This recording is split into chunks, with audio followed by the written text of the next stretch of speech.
It's the 13th of November, and my upload at midday, just after midday, is with regard to not just present circumstances but past circumstances in the southwest of Ireland. As I've described, has been an ongoing debacle, vendetta, initiative of evasion and exacerbation of damages, harms and losses caused to my teaching career since 2006 after the culprits, social influencers and individuals claiming to be advocates that damaged my career as a qualified professional, publicising an incident where they have incurred the repercussions to this present day in this community due to them evading and exacerbating their debts in many respects. So these people have been of blasphemy, and they have been of financial fraud in other people's families as well that we're aware of, and forgery is a very popular one of their tactics. So this issue of these people of blasphemy thinking that they're buying their way into people's lives with fraud is quite dangerous.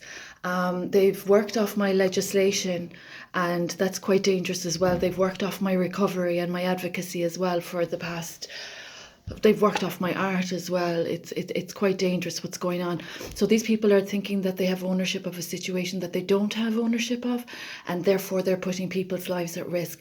So since 2006 they've been causing harm to the field of education, and as a teacher I've been quite successful in many respects, not just in the typical classroom, curricular classroom.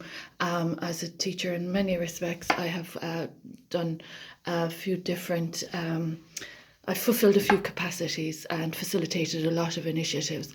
So these people that are jeopardising careers, professionalism, standards, and not respecting their debts that they owe me for damages, harms and losses since 2006 have subsequently incurred harms and damages now to other ladies and children due to the problems that they've been causing initially with my career in 2006.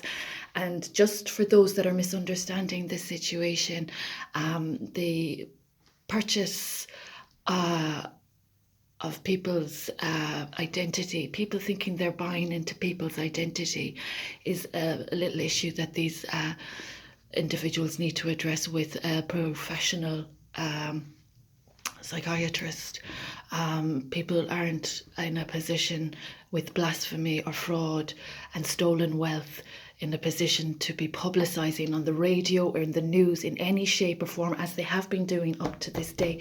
They're not safe doing that. It's not safe for people's lives, and it's really not safe that the respectable, dignified, upstanding individuals that are aware of the creative intellectual fraud that I'm experiencing from COVID and Brexit, the UK.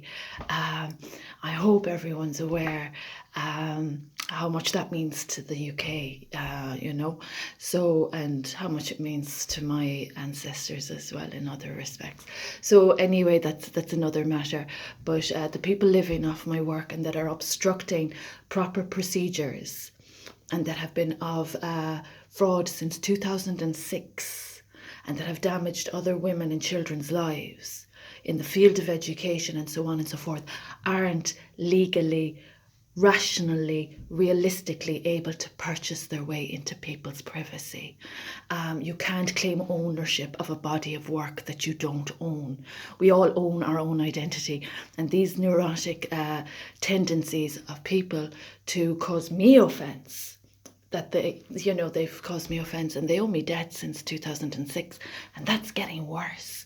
But it's much worse now that my property in Ardfort and Kilflynn, my farms and my child have been implicated in their problems. So people are going to be suffering again. And I really think it takes a lot of strength, courage, serenity and wisdom and sanity and sobriety for people to sit up about the reality of these liabilities, social influencers in their offences against me since 2006.